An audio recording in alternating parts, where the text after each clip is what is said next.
Dave, it's been a while. Yeah, I've been wearing the same shirt for 3 weeks, so yeah. It's been a hot minute. I like your necklace. Yeah, I wear this all the time. I think that when people watch these and they see that we have the same thing on, know that we were on a roll that day and we just wanted to keep going. Keep going. Keep the momentum going. So today, what shall we deliver today? What's on your mind? Okay, so having been around a lot of high performers growing up, varsity athletes, doctors, now CEOs, entrepreneurs, business owners, financial traders, all that, the psyche of what happens when you fail. What do you do? How do you pick yourself up again? How do you, stand up and keep working towards that vision that you have? What do you do when you fail? Yeah, I've had a clinic for 30 years, and I've had so many times where I used to look back and go, gosh, I screwed that up, or I wish I would have done that. I really failed at that. And when I got into doing this work that we do, and I then look back at every single one of those events, and the perception I had of failure when I started really asking different questions, like, well, how did I actually succeed in that, and how did I actually grow from that? How was that super important for me to clarify my vision and to see it where it wasn't a failure, but it actually was an essential part of my growth?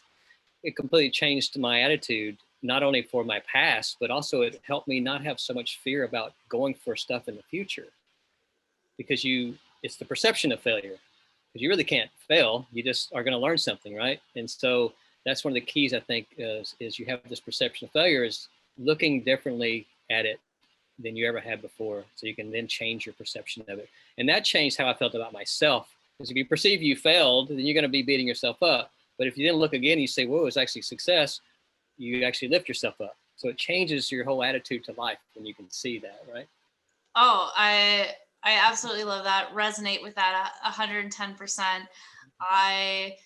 There have been many times when initially I looked at an experience that I've had, maybe going through with a business, and then, walking away from that, and then even looking at my own business and saying, I should be here, or having these unrealistic expectations of where I think I should be based off of who knows what, right? Probably comparison to other people, and thinking I'm a failure or not doing well. But when you actually shift your perception and ask quality questions about, well, where are you succeeding?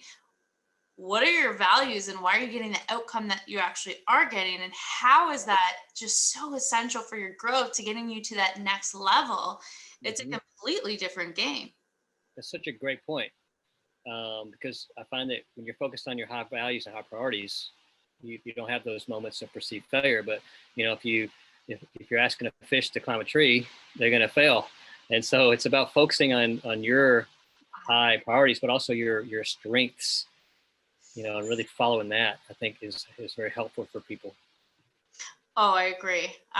There are certain things that if you saw me trying to figure out something on a computer or even a phone or anything technology, you'd probably shake your head and be like, how is this girl a doctor? Right? Totally. Yeah. But when you see me in my core genius, and when you see me acting in alignment with my values and things that are my strengths, that's when you see, wow, I can see all the work that you've put in and where you've gotten today, right? Yeah. And I noticed, if you're focused on a bigger vision, these little setbacks don't stop you. You hit the failures, you learn from them, and you just keep on going. I'm a real failure when it comes to vacuuming. So I don't mind being a failure at that. I'll take that area, but when it comes to doing what I love doing, that's where I want to really feel successful, right? So focusing on our strengths is super key to remember. Yeah, I love that. And I love that you brought up the time horizon, because I think for me, one of the things that when I'm feeling like I'm not achieving my goals fast enough, or I'm not getting the outcomes that I love, or maybe I have a perceived setback, when I look at it and say, does this really matter? Or am I going to remember this in 10 years or 20 years or 50 years or a century? Right. You really just see it as this small little blip in time, right? Yeah. But we get so focused on the day to day that all these challenges that come up, it can seem overwhelming. But when you just step back and take a breath and look at, like, you know, the bigger picture of what's going on in your vision in your life, it actually doesn't seem as big of a challenge. Totally. I mean, if you're living day to day, those daily challenges are really stressful. But if you have a bigger vision for your life, 20, 30, 40 years, the daily thing becomes a lot smaller. And it's just building blocks for a bigger vision, right? Yeah, absolutely. Well And, said. I've had plenty of times where I've felt like I've had a horrible failure, just been down in the dumps, you know, and just feeling horrible. And one quote I always remember a few years ago, Les Brown talks about, if you can look up, you can get up. So no matter how bad you are feeling, down you feel about your life and perceive you're failing, if you can look up, time to get up and go brush yourself off and go learn from the experience you just had and keep on going, you know.